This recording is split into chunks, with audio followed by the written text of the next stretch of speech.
What's going on, everybody? Happy Patch Day. It is 8-Bit Matt, and I am bringing you Duelyst Beta Patch 0.61. Woo! This patch is chocked full of amazing new updates, crazy amount of card changes, and even game mechanic changes. Let's jump right into it. Up first, there's a developer notes talking about, thank you for everyone joining in the public beta, giving them playtime, reporting bugs, giving feedback and suggestions. They love it, and they're continuing to make the best game possible.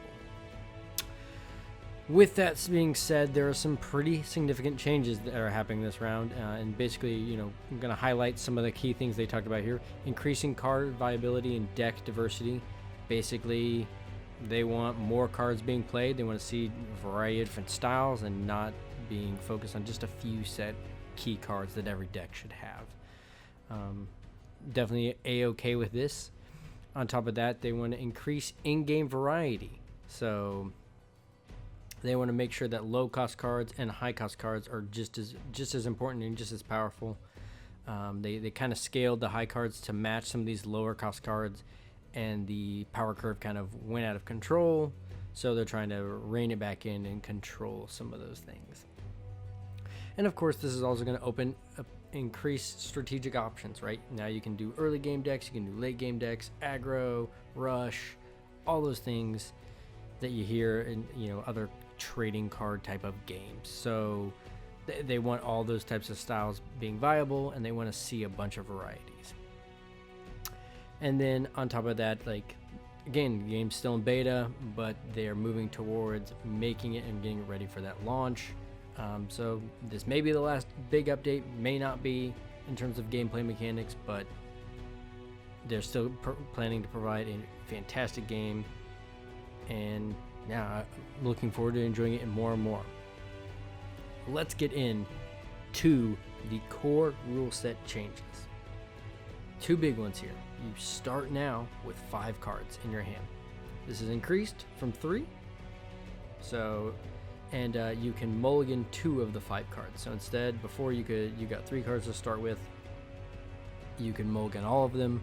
This time you get 5 cards, you can only mulligan 2 of them. I definitely am a fan of this. I mean, it was sometimes always an easy decision to, I had a specific deck. If none of the cards worked for me on my first hand, I just scratch them all and get through, go against my deck to see if I could beat the odds to get the cards I wanted. So definitely seeing them making this a little more strategic, but again, you get a little more variety at the start of your match. This is the other big blow. No longer will you draw 2 cards per turn. It is a single card per turn. I alluded to this in some of the highlighted points of this patch. Basically, they want high cards to feel more powerful. Therefore, if you can't get as many cards every turn, playing that big card may be a smarter choice for you. This also introduces card draw decks, and as well as it makes a few other of those spells and powers a little more viable.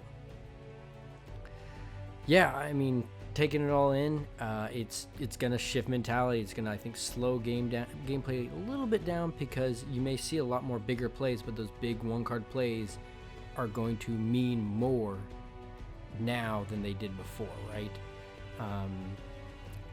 You're not going to have as many card options because you're not going to be getting 2 cards every turn. That's going to kind of control it. So if you've got a strong early deck, you can kind of maintain control and hope to hold it into later game. Whereas before, the mana curve and getting all the cards so quick, you could just trample them by playing a lot of low cost cards and just overwhelm them, and that high cost card almost became moot because it didn't have as much substance on the board. So I like this. I mean, some of my favorite art is in some of those higher cost cards, so making them a little more viable to play, can't go wrong there.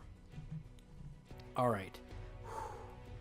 I've been trying to figure out how to tackle all of these card changes, but there is a massive list. I'm going to post all of them in the video so you can see them here. You can also check the Duelyst forums for the full-blown list if you want to go into details. I'm going to highlight some of the ones I think are very interesting. If you think other ones are interesting, please let me know. Love to hear what you guys think in the comments below. I'm just going to highlight a few that I thought stood out to me for each faction, and then a few for all the neutrals. So up first, you'll see all Lionors up on the board. And the big ones that stood out to me were Martyrdom and Divine Bond. These two are switching costs. Martyrdom was is a 2 cost and now is becoming a 3 cost. It was a really strong card before, definitely used for removal. And I think just giving it making it cost 1 more is kind of a bit of a nerf, but also balancing it to the fact where, yeah, if you're going to use it to take out a heavy cost minion, let's make it cost a little bit more. I mean, there's no cap to the damage on that. Granted, there is a drawback that it heals the enemy general, or your general, but still, yeah, I think this is an interesting change, and not sure how I feel like it's going to play out. But again, it does cost more, so you can play less that same turn. On top of that, the Divine Bond is switching. It is now becoming a 2-cost card. Lots of Lionor decks use Divine Bond, and yeah, I mean, being it cheaper makes it even more comboing potential for higher cost enemies. So that's the one that stands out to me. Or that's 2 I cheated already. But up next, for Songhai, several very interesting changes here. But the big one that stood out to me is Mist Dragon Seal. Is one that really stands out to me. It was a 2-cost card, now is a 1-cost card. So very cheap, but still pretty good reward for that. If I had to pick another one, the other one that stands out to me is Heaven's Eclipse. Was a 4-cost. It is now a 5-cost, but being able to pull 3 spells seems pretty awesome. So especially with card draw being reduced. So I can see this card getting a little more play in that terms. The Trovians an easy choice since there's only 1 card change, but it's an interesting one nonetheless. It is Time Maelstrom. Cost has been changed from 9. It was 9, now it is 3. And the text has also been changed to reactivate your general. So only your general will basically get an additional move, basically. Very interesting. Basically, you can navigate through the board significantly quicker, kind of like a celerity for a turn. I'm a little weird about this one. I think you definitely might see a lot more artifact strong builds for Vitruvian, especially coupled with this. I mean, I could imagine, Ankh Blast coupled with the spear or the staff that gives +2, coupled with his other, can't remember the name of it, the one that steals damage from the enemy. Yeah, I mean, that sounds devastating. I mean, any combination of those and being able to attack twice could end the game, especially if you got like Artifact Hunter, things like that in your deck. So yeah, really cool change. I'm a fan of it. On to Abyssian. Abyssian, the big one that stands out to me is Blood Siren. The text has been changed on this card to Opening Gambit gives nearby enemy -2 attack this turn. That's, I mean, for an Abyssian deck, this seems really nice. I mean, it would go way to get rid of a potential taunt. Just removing damage on something is always great. This is a low-cost card to begin with. Yeah, it just seems a little more viable than the 1 damage to all enemies around it. So, fan of that. I think that's going to see some play for now. Moving over to Maggotr, the one that stands out to me is they no longer have Mana Burn. That has been renamed to Dance of Dreams. Almost flipped it there. The cost was 2. It is now a 1-cost card, and the text has been changed. Whenever a friendly minion dies this turn, draw a card.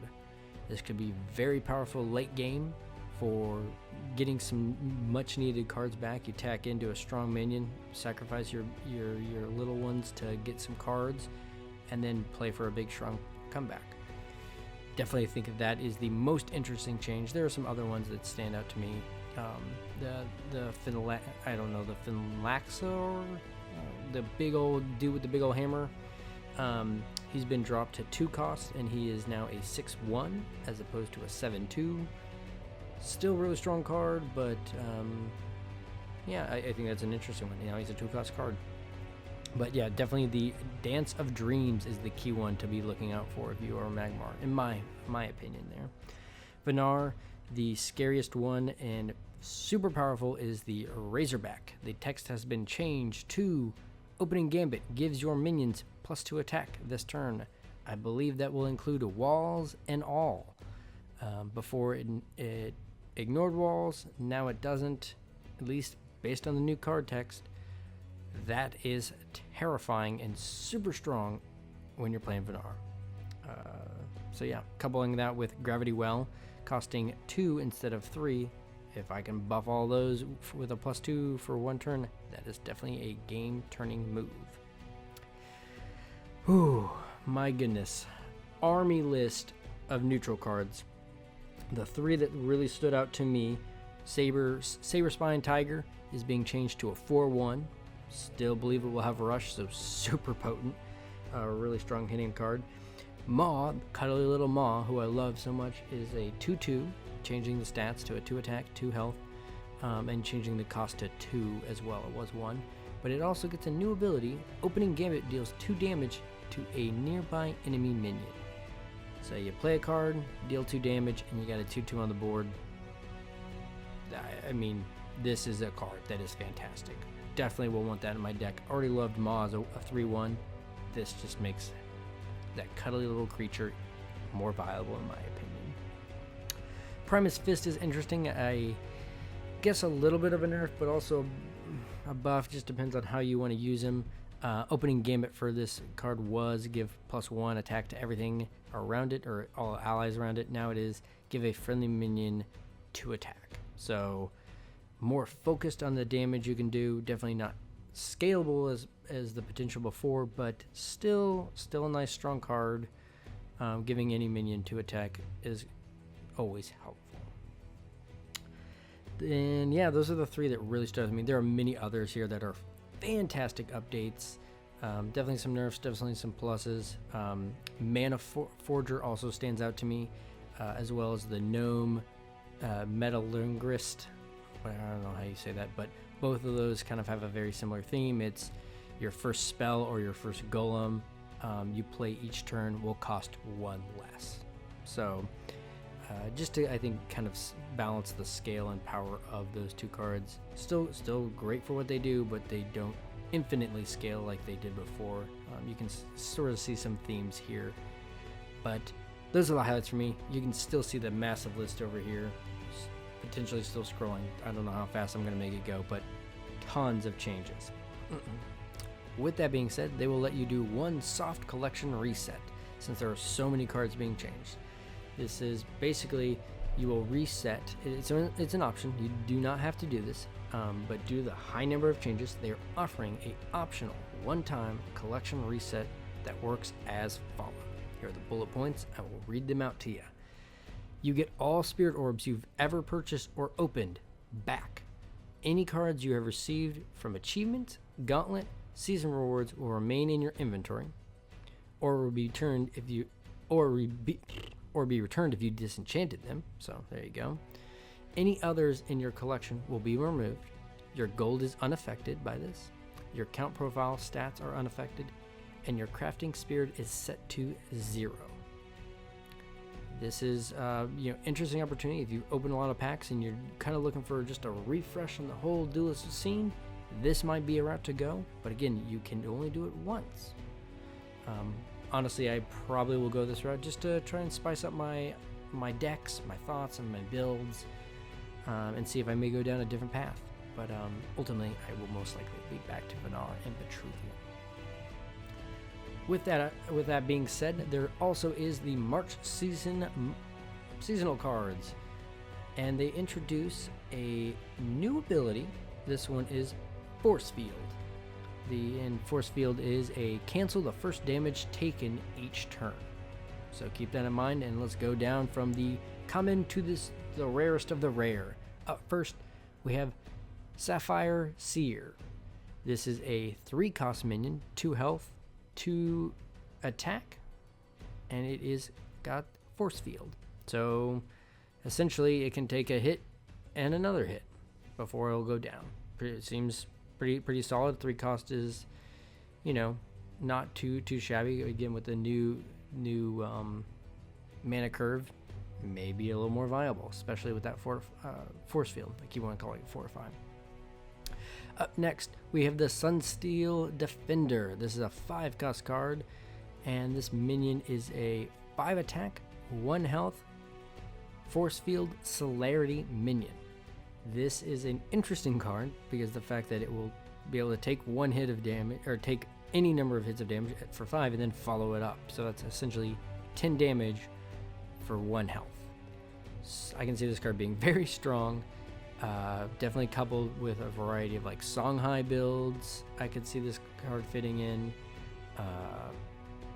Yeah, I mean, there's a variety of different builds that this could go through. I could definitely see this going as Magmar.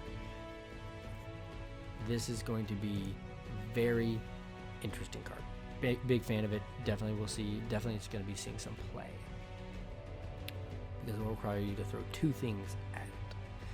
Moving on, next we have the Sunset Paragon. This is a kind of looks like a unicorn doing a hula hoop with the horn of the unicorn. Sweet looking art, by the way. But this card is a 5 cost, another 5 cost here. 3 attack, 2 health. Its opening gambit is all nearby minions deal damage to themselves equal to their attack. I could see this being a combo. You drop the Sunsteel Defender 1 round, he gets surrounded, drop the Sunset Paragon, your minion doesn't hurt himself, well, it negates the damage for himself, kill the ones around it. This is a pretty strong card, especially for high attack, low health minions. So, will it get a lot of play? Debatable. I mean, it does it to all of them, including your own. Maybe? I guess since it won't affect a general, could be a pretty smart play. Yeah, you know what? I like the card. I think it may be a little situational, but I'm in. I like it. And the last card is Exun. I don't know how Exum? We're going to go with that. Exum. Fire main Tiger Cat thing. This is a 7 cost card, 5 attack, 5 health. It has force field, and whenever this minion attacks or is attacked, draw a card. Back to that concept of card draw being a little more important now. Can definitely see this card potentially getting some play. I mean, force field on a 5/5, pretty strong. I mean, you're gonna have to throw quite a bit at this card to take it out. Yeah, I'm curious. Force field is going to be a very interesting mechanic. Multiple damage sources are going to need to be on the board, but to really deal with it, so I could see it becoming a big issue, especially if you healed up. I mean, now thinking about going back to Sunsteel Defender, I really like that card, especially for like a Trovian deck. Cosmic Flesh, buff it, make it provoke. Holy smokes, you gotta give it 4 or 3 health on top of that, so it's sitting at 4 health, provoke, and force field. That sounds scary. So, anyways, that's a thought for you. Big fan of the cards. Can't wait to see that. Like I said, Sunsteel Defender for me is the standout, I believe. On top of that, they have added a new watch screen. This is a new feature on the main menu. You can watch replays for 10 computer-curated matches from ranked division from the perspective of the winner.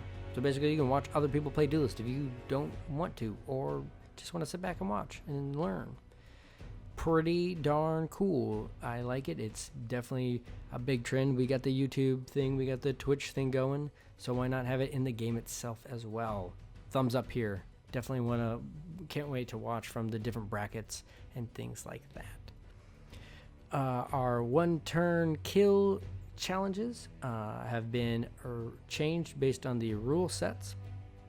Gates 1 through 5 have been reworked. Gates 6 and higher are being redesigned and disabled. So go back and check gates 1 through 5 if you want. I'm not sure if you'll actually be already checked off on them or if you just get to redo them all. Still worth checking out and seeing how they work with the new mechanics. On top of that, we have new game UI improvements, just bringing a little more clarity. They've reduced the screen shake now, triggering often and softer.